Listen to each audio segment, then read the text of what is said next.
Vamos começar? Podemos começar. Então vamos lá. Boa noite a todos, a todas.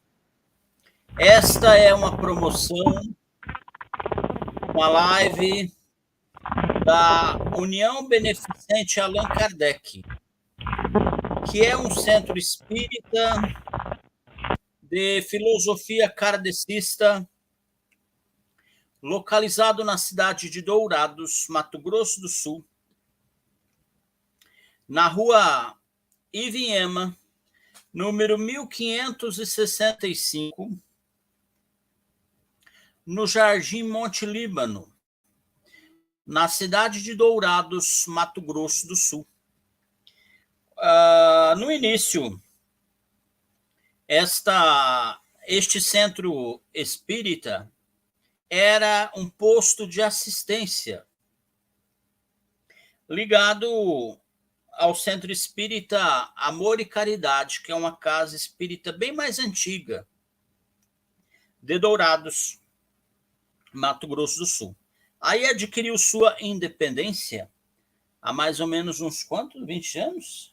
Acho que sim. Uns 20 anos. E aí tornou-se também centro espírita. E vem prestando ali naquele bairro do Jardim Monte Líbano um trabalho digno de nota, prestando assistência espiritual e prestando assistência material também às famílias carentes ali daquele bairro, o Jardim Monte Líbano. E nós somos trabalhadores desta casa espírita, que a gente carinhosamente chama de Nosso Céu. O Nosso Céu. Né?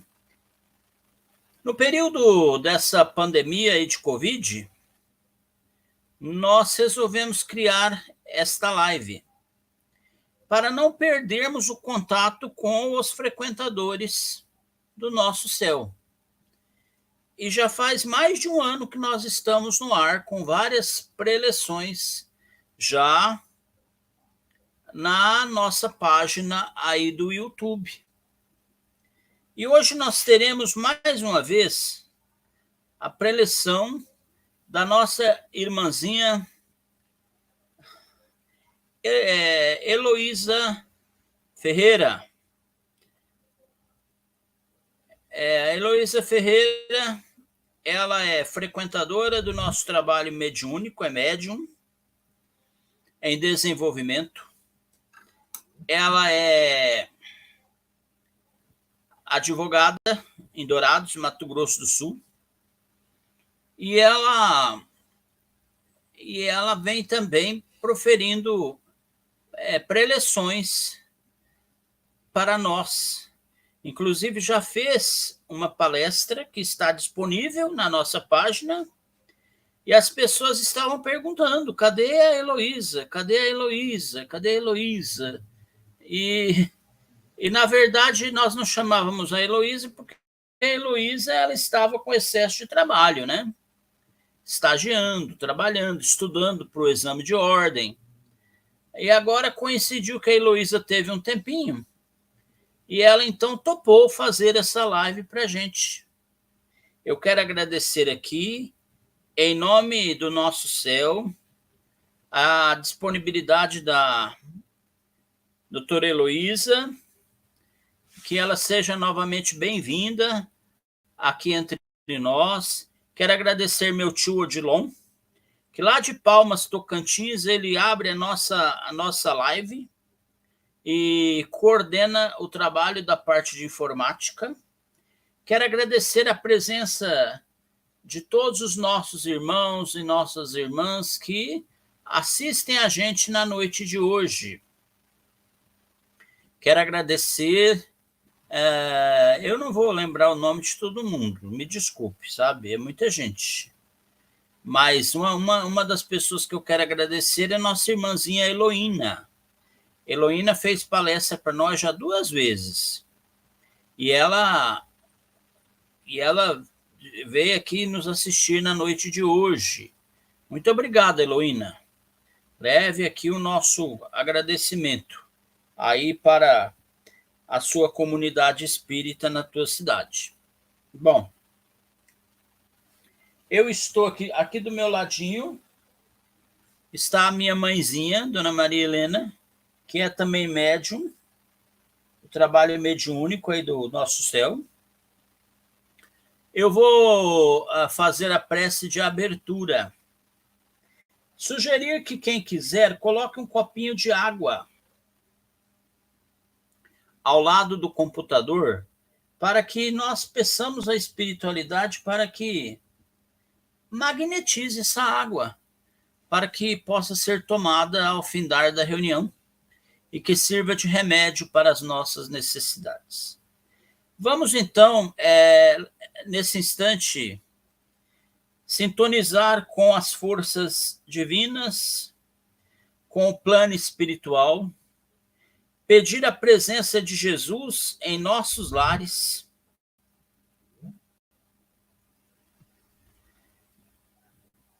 pedir a presença do nosso querido mentor espiritual do nosso céu, Francisco Cândido Xavier, e orar numa prece mais ou menos assim. Pai amado, aqui estamos mais uma vez para dar início a uma live do nosso Centro Espírita. Agradecemos, Senhor, pela nossa condição física que ainda permanece dando-nos suporte para fazermos essas lives. Agradecer pela nossa voz, agradecer pela nossa disposição, pelas coisas boas que também têm acontecido na nossa existência. Senhor, eu venho pedir o apoio espiritual a favor da nossa irmãzinha Heloísa Ferreira, que ela seja auxiliada pelo seu mentor ou sua mentora espiritual e que ela fale aos nossos corações o que nós necessitamos ouvir e que estejamos receptivos à sua mensagem. Pai nosso que estais nos céus, santificado seja o vosso nome. Venha a nós o vosso reino. Seja feita a vossa vontade aqui na terra como nos céus. O pão nosso de cada dia dai-nos hoje. Perdoai as nossas dívidas, assim como nós perdoamos aos nossos devedores.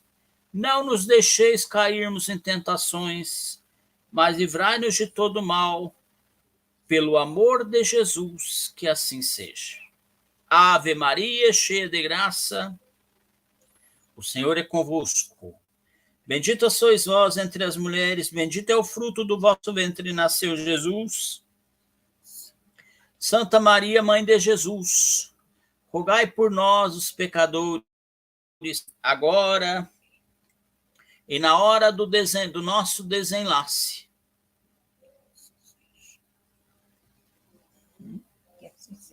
Que assim seja. Com a palavra, a Heloísa para proferir a sua preleção. Boa noite a todos. Gostaria de agradecer a presença, de todos aqui que estão assistindo a live ao vivo. Tem aqueles que vão ver a gravação depois. Conforme o André falou, meu nome é Heloísa, e hoje eu vou falar um pouco para vocês acerca do tema O Evangelho é Mensagem de Salvação, Nunca de Tormento. Vocês vão me ver olhando aqui para baixo por causa das minhas anotações. Inicialmente, vamos falar sobre o que é o Evangelho, O tema da nossa palestra trata dele, então vamos conceituar o que é o Evangelho. O Evangelho, segundo o Espiritismo, ele é uma obra dividida em 5 partes, que foi desenvolvida pelos espíritos de luz, através de comunicações mediúnicas, recolhidas, organizadas e comentadas, e fazida pública por Allan Kardec. E diante disso, muitas vezes, ao nos dedicarmos ao estudo do Evangelho, diante da nossa própria dificuldade de nos adaptar aos ensinamentos que contém ali aquilo que nós aprendemos, né? Tudo da nossa própria imperfeição, inclusive, né? Nós não podemos nos esquecer disso, né? Cada lição que aprendemos ali no Evangelho acaba soando como uma rigorosa censura ou como uma acusação. Então, muitas vezes, né, acredito que todos nós aqui em algum momento, às vezes teve contato ali através do ensinamento, do estudo particular, ou através do estudo feito em forma de palestra, e nos trouxe esse sentimento de censura, de acusação. Eu mesmo me recordo aqui de uma palestra feita na live, que quando o orador começou a falar de um tema, na hora chega a sentir vergonha, de tanto que eu me identifiquei ali com o comportamento que ele estava, né, questionando na sua exclamação. Talvez você aí pense que, eu nunca passei por isso, eu nunca estudei, nunca ouvi nada que me despertasse esse sentimento. Bom, ao meu ver, né, nunca se sentia assim, que é de fato um motivo de preocupação. Afinal, nós não estamos nessa vida aqui à toa. Mas devemos ter em mente que essas impressões de censura, de acusação, elas devem ser passageiras. Até porque todos nós conhecemos o grau, né, mais ou menos ali das nossas fraquezas. Então, o Evangelho, ele jamais seria uma doutrina, né, e não vem a ser uma doutrina de regras que são inalcançáveis, né, regras implacáveis, mas sim é um livro de histórias e exemplificações de almas que foram transformadas através do ensinamento de Jesus, né, e que vai ter esse mesmo efeito em nós. Então, pensa comigo, se porventura, né, os ensinamentos de Jesus, os ensinamentos que constam ali no nosso Evangelho, eles apenas nos trouxessem motivos de condenação, aonde estariam as grandes figuras aí evangélicas, como Maria Madalena, Paulo de Tarso e tantas outras que nós conhecemos? Nós, por meio do estudo, né, dos próprios exemplos desses personagens bíblicos, nós vemos que na prática acontece muito pelo contrário, né? Maria Madalena, que era pecadora, ela foi transformada e por mensagem de ressurreição. Paulo também, que a princípio era inflexível, um cruel perseguidor, ele foi convertido e veio a receber de Jesus a missão de iluminar, de acabar ali com o paganismo. Mas, para a nossa infelicidade, né, a nossa enorme bagagem de fraqueza, existe, né, uma bagagem imensa de fraqueza que nós trouxemos nesse mundo. E sem essas nossas fraquezas também, de nada serviria a misericórdia divina. Não é à toa, né, que Deus existe aí, é um Deus de misericórdia, né? É em função das nossas próprias fraquezas. Então, se Deus, em toda a sua misericórdia, Ele nos oferece diariamente essas oportunidades, né, de elevar-nos até o seu amor, por que nós vamos viver nessa descrença, de viver sem esperança, de viver com esse sentimento de condenação e de censura diante ali da sua passagem, né, diante da sua mensagem? E viver sem esperança é o pior dos males que assombra a humanidade. Então, por meio disso, é importante a gente ter em mente que quando nós nos preocupamos sinceramente, quando nós temos um desejo sincero de alcançar de uma evolução, de nos melhorarmos, né, principalmente fazendo isso por meio do estudo, é que nós começamos a compreender que todas as coisas elas têm um significado. Por meio do estudo, né, por meio dessa clareza de entender que tudo tem um significado, a gente percebe que a própria miséria humana ela tem o seu lugar na sua expressão educativa. Então, é essencial que, ao realizarmos esse estudo, ao termos essa compreensão, né, do significado de todas as coisas, que nós refletimos também sobre a extensão da bondade de Deus. Por exemplo, Pedro negou Jesus 3 vezes.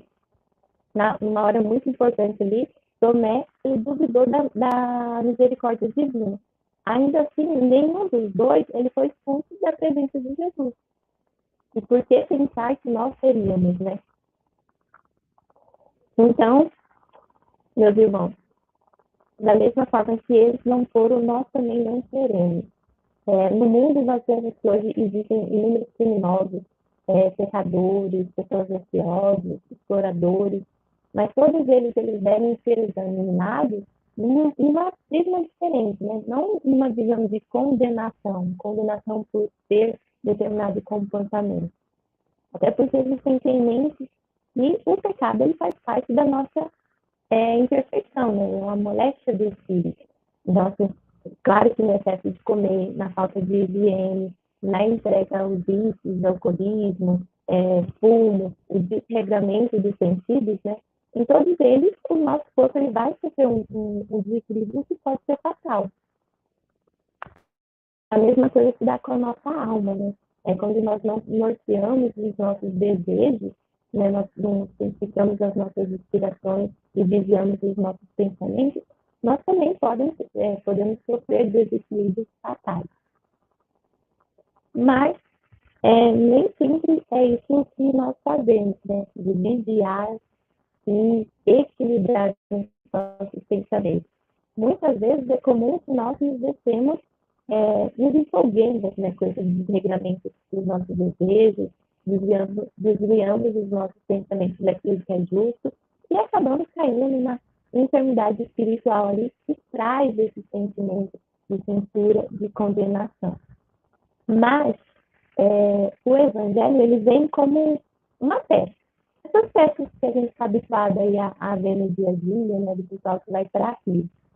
E como toda e qualquer pesca, né, é indispensável que nós tenhamos serenidade e uma vontade ardente, assim, de mergulharmos ali na coleta dos valores divinos, né?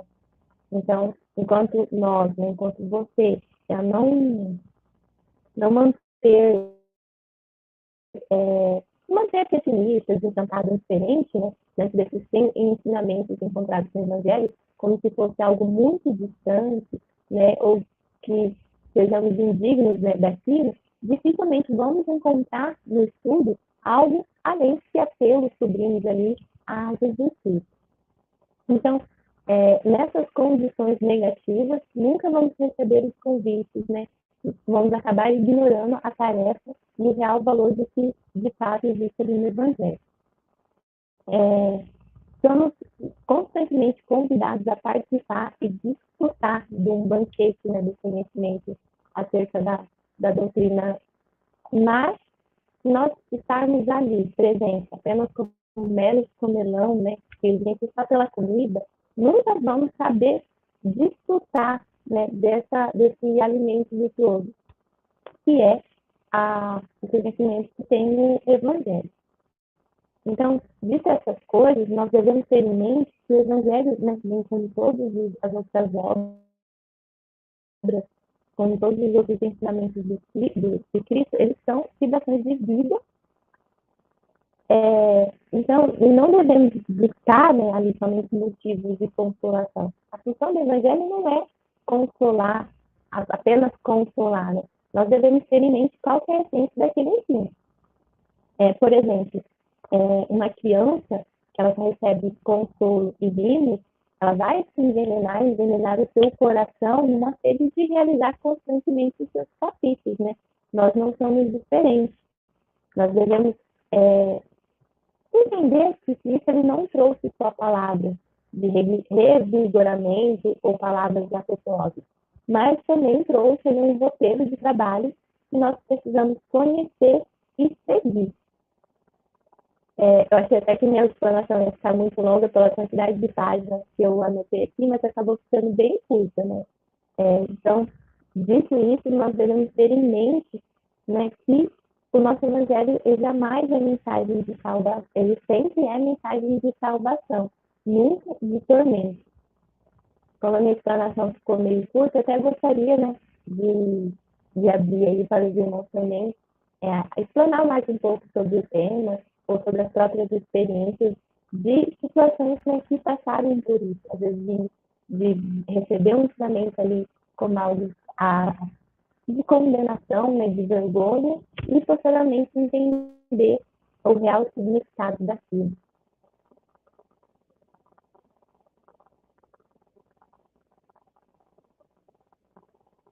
O João, que é um conhecedor da psicologia,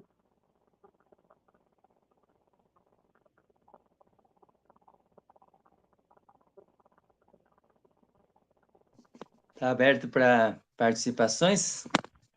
Está aberta a participações. Então, qualquer um pode participar, né?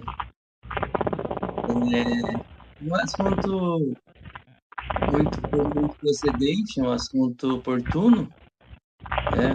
Falar sobre o Evangelho, que é o nosso Evangelho, que são os objetivos.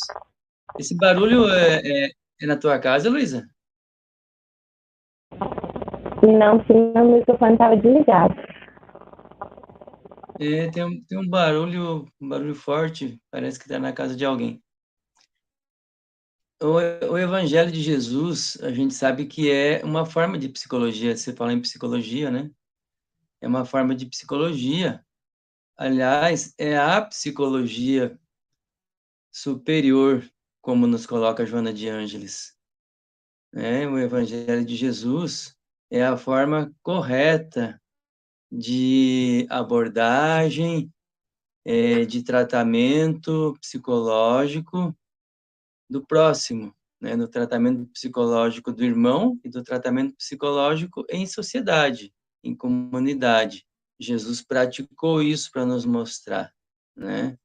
E Allan Kardec, ele deixa bem claro na introdução do Evangelho segundo o Espiritismo qual é a abordagem dele, a abordagem do Evangelho segundo o Espiritismo, né?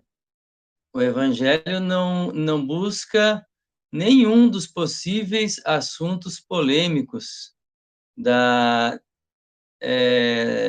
Novo Testamento, da vida de Jesus que está relatado lá no Novo Testamento. Ele se limita, se restringe ao comentário, ao esclarecimento e ao acréscimo por comunicações dos espíritos dos assuntos morais que Jesus ensinou, que ele viveu e que ele ensinou. Então, a gente pega quase tudo o que está ali no Evangelho de Jesus, no Evangelho segundo o Espiritismo, no Sermão da Montanha. Está quase tudo ali, né, que são os ensinamentos morais de Jesus.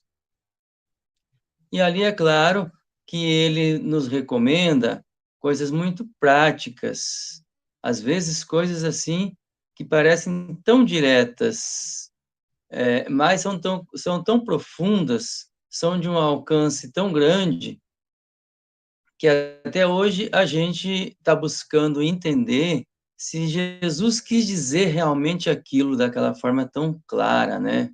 Por exemplo, não resistais ao mal. Né? Se quiserem te castigar, fazer você andar com ele 1000 passos, ande o dobro. Se quiser tirar uma peça da sua roupa, dá as outras também. Coisas assim, né?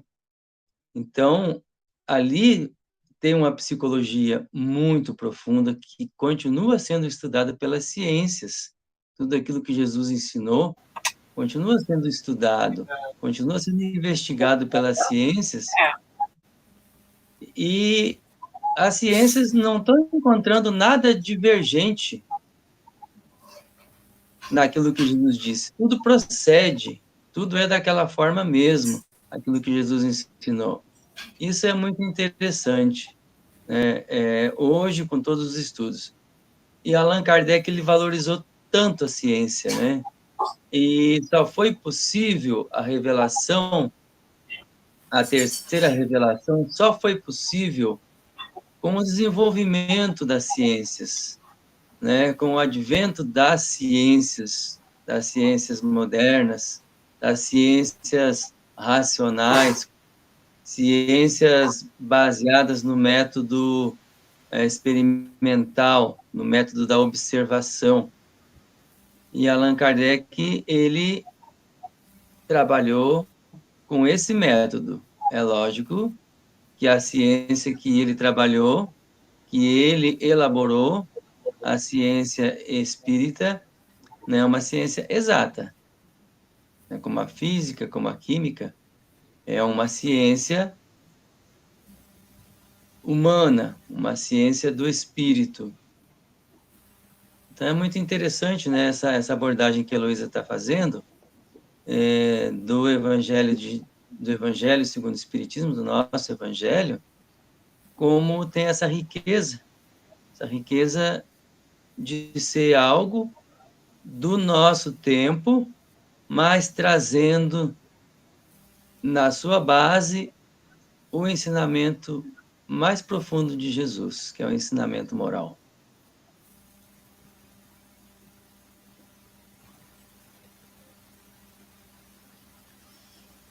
Pera, vou trocar de lugar aí, Leninho. Aí eu vou aí pra dar seguimento. Oi. Oi, Zi. Oi, Dilon. Oi. André, tá por tua conta. Peraí, Deixa ele entrar aqui. Deixa eu voltar aqui pro meu lugarzinho. Calma aí. Tá bom. Até ele voltar pro lugarzinho dele, leva tempo, Dilon. Leva tempo. Senta. Ai. Bom, a nossa irmã Heloísa concluiu, né, a sua preleção num tempo bem menor do que meia hora, e o tema está aberto para debate. Quem quiser aí, né, fazer uma pergunta para a preletora ou aduzir algum comentário, né, fica à vontade. Que nem o nosso irmão João Dalmolin acabou de fazer. O que eu penso é o seguinte, o Evangelho de Jesus, ele precisa ser bem compreendido. Certas passagens, como, por exemplo, se teu olho for motivo de escândalo, arrancai-o, porque é melhor que nasça sem um olho do que ele lhe sirva de perdição. Alguma coisa assim nesse sentido, que está lá na palavra, né? Jesus. Isso São mesmo, certas André. coisas assim. É motivo de queda, né? É melhor que se... Muita gente que sim. Pode falar. Muita gente já interpretou errado isso aí, né? E foi lá na Idade Média, a pessoa arrancava o olho, sabe, do outro, né? Se descobrir alguém em pecado, né? E, enfim. São certas coisas assim que... E ainda hoje, em alguns países cristãos, há aí na Semana Santa aquela prática bárbara de a pessoa ser crucificada como Jesus foi crucificado. Porque entendem que só passando pelo mesmo sofrimento que Jesus passou, que adquirirão a salvação eterna, né? Então, são certas coisas que não têm, assim, lógica, que fogem do sentido.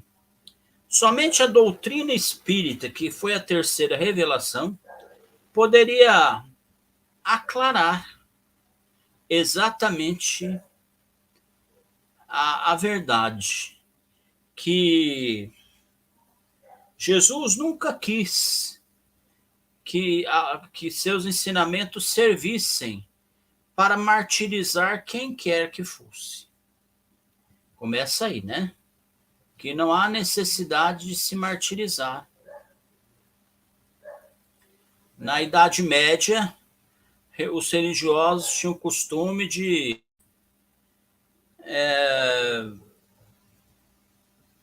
fustigarem a si mesmos, né? Pegarem chicotes e baterem nas próprias costas, sempre quando tinha algum pensamento pecaminoso no sentido da ideia deles, mas não era pecado. Era, na verdade... Uma época, né?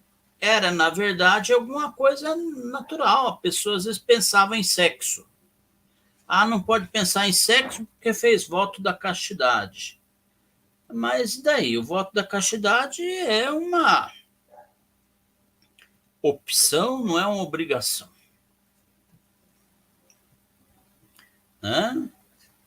Alô?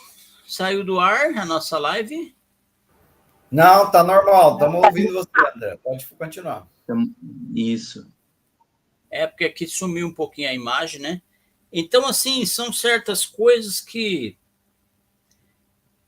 em boa hora, o livro dos Espíritos, ele veio dizer que não é martirizando o corpo que nós vamos evoluir espiritualmente. Porque o incauto pode achar que a lei de causa e efeito, ela recomenda que se martirize o corpo. Não é nada disso. Não é martirizando o corpo que se vai purificar o espírito. Não é arrancando um olho que o indivíduo vai se livrar dos pensamentos mundanos, obscenos, dos desejos pouco dignos, pouco recomendáveis de acordo com a moral, os bons costumes, né?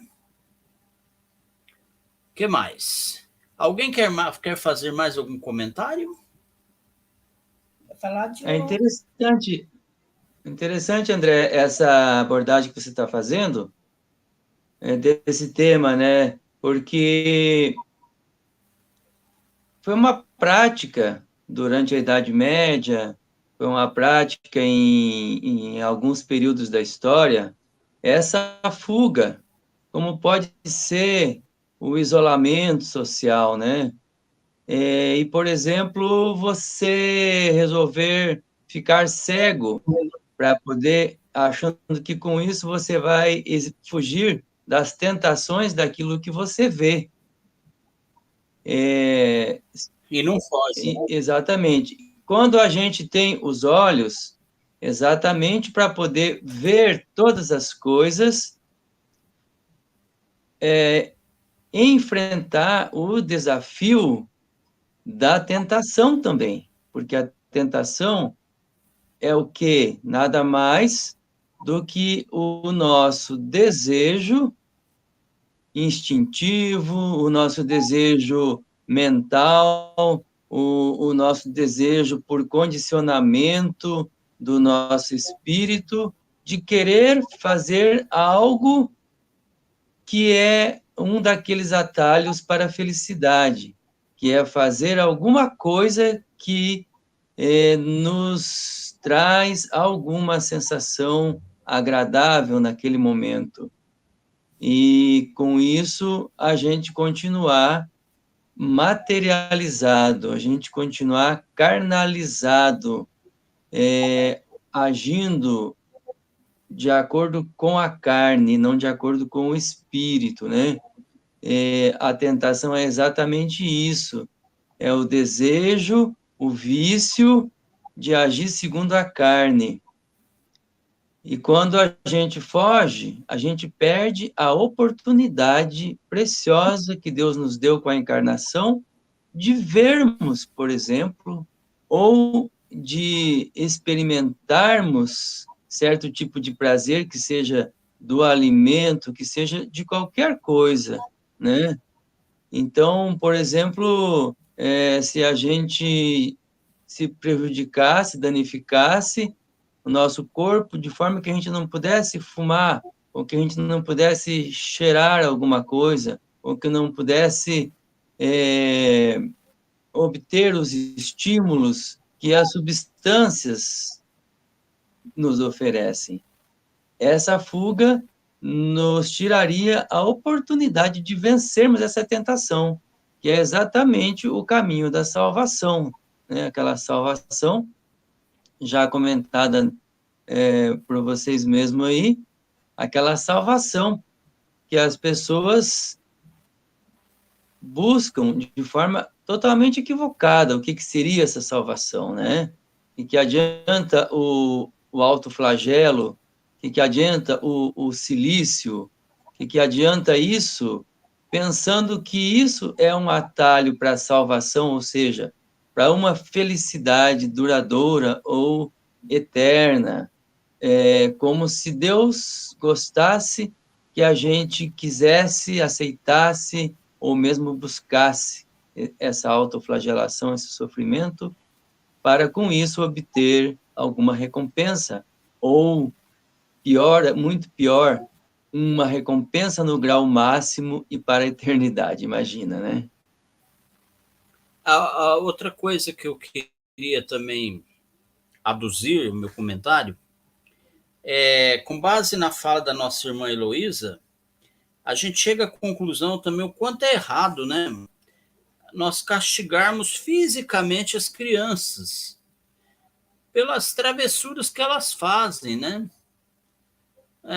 Tem certos castigos que não têm assim sentido. Por exemplo, não ensinam, apenas fustigam, martirizam o corpo. Colocar a criança de joelho em grãos de milho por várias horas, né? As surras. Antigamente, né? Era costume surrar as crianças com relho, relho que era usado para surrar animais. Também outra crueldade, né? Porque o animal é nosso irmão inferior. Então, não é por aí, sabe? Não é essa forma de educar os pequeninos, né? Batendo, quebrando dedos. Não existe mais, eu acho, faz isso. Não existe? Pior que existe. Tem gente que ainda faz isso, né? Castiga, bate, exagera na correção e com castigos físicos, coisas que não têm lógica. Colocar, por exemplo, a criança lá no sol, ajoelhada, em frente a uma imagem de Jesus, em cima de grãos de milho, fazendo a oração do Pai Nosso por várias horas durante o período da manhã. E só retirar a criança depois do meio-dia, quando ela já está com queimaduras nas costas, né? Isso aí, gente, é tortura, é crime, né? É crime. Não é um ato de amor paterno, materno, não é. Isso aí é insanidade, sabe? Há mais alguém que queira fazer uso da palavra? Só comentar André, quando você falou aí Oi, na questão, senhor. né, de colocar em frente a imagem e tal, me lembrei do filme do Chico Xavier, né? Que ele foi punido com um tijolo na cabeça, né? Andar na procissão, você lembra dessa imagem? Amarrava um tijolo na cabeça dele para ele acompanhar a procissão, para expulsar os espíritos que estavam se comunicando através dele, né? Que na visão das pessoas que fizeram isso, é demônios, né? É uma punição. Até era o demônio. Bem sem sentido, não só para ilustrar. Veja que ideia absurda, né? Ideia absurda, que não tem sentido isso, sabe? Bom, que horas são, tio Odilon? 8h10, 8h09. 8h09, podemos encerrar, né? Quer falar, Odilon, alguma Sim, coisa? senhor. O senhor quer falar mais alguma coisa? Não, gratidão. Obrigado. Quer falar alguma coisa, mãe? Não. Não. Obrigada. Heloína, você está por aí? Então, sim, só uma André. observação em relação a essas questões, né? Que muitas vezes a gente se prende muito em levar alguns ensinamentos ao pé da letra, né? Não só no sentido de, às vezes, de você acabar sendo um pouco radical, por exemplo, o seu olho se faz processar, você arrancar o olho, mas também de você se prender a alguns ensinamentos que talvez não tenham a importância que muitas vezes a gente dá, né? A questão que a Terra foi criada ao longo de 6 dias, o objetivo daquelas guerras que aconteceram no passado, né, que são relatadas aí. Porque essas coisas, elas acabam virando armadilhas que desviam a pessoa da própria fé, né? Você pensar que Jerusalém de Dogo não tem 1.000 anos, e que uma mulher com 70 anos tem um filho. Essas coisas acabam nos afastando da fé, né? Eu gosto bastante até da parábola do bom samaritano, que ela tira, né, nos dá essa lição da questão dos ensinamentos de Cristo ser o caminho da nossa fé, ainda que limitada ali aos ensinamentos dele, né, o que Cristo viveu, o que ele trouxe, é de fato o mais importante para nós e é o que de fato vai nos levar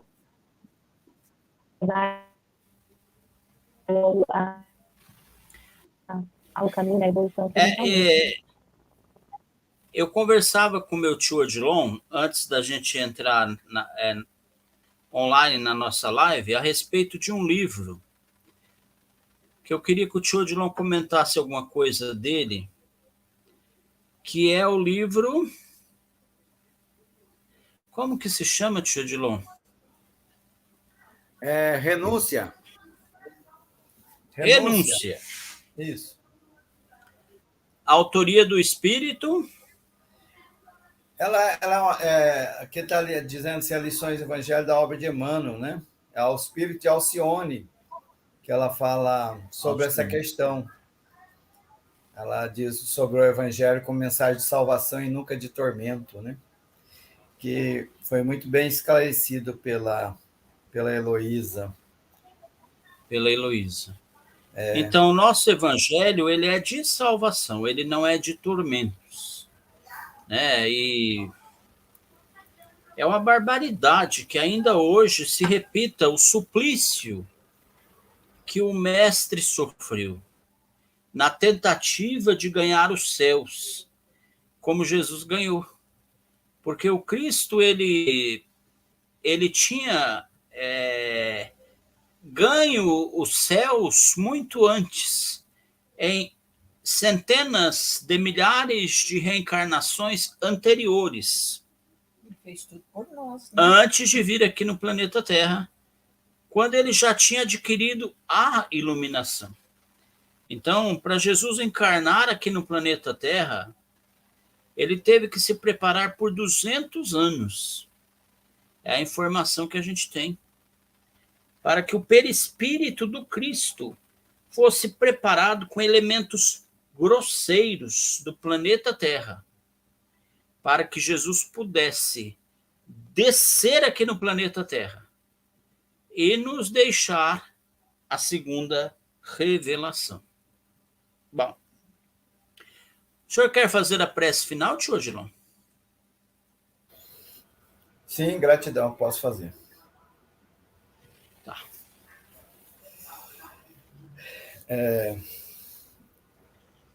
Então, neste momento, encaminhamos para o encerramento dessa live, dessa reunião virtual. Eu digo gratidão à espiritualidade amiga que esteve presente durante esta reunião, que inspirou a nossa expositora Heloísa, nos trouxe essa mensagem do Cristo, uma mensagem de consolação, evidenciando que o Evangelho do Cristo ele nos leva à salvação. E a salvação representa melhoria nas nossas condições de vida, né? A busca dessa felicidade, dessa paz, dessa serenidade. Né? O Evangelho do Cristo ele nos leva, assim como a doutrina espírita, à consolação. Gratidão a todos os amigos espirituais que nos auxiliaram nesta reunião, e que eles possam fazer a visita em cada lar, que essas águas que foram colocadas em copos, jarras ou garrafas para serem magnetizadas, elas possam receber essas energias que nos envolvem neste momento, essa energia de amor, paz, e possam transformá-las em uma substância que vai fazer bem a cada um que dela fizer uso, de acordo com a sua necessidade, promovendo em cada um de nós o desejo firme de nos transformar e de seguir o Evangelho do Cristo. Que a vossa paz, o vosso amor permaneça entre nós. Que assim seja. Gratidão. Que assim seja. Gratidão. Então, muita paz a todos, a todas, que o Senhor vos abençoe.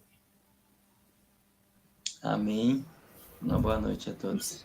Gratidão, muito obrigado.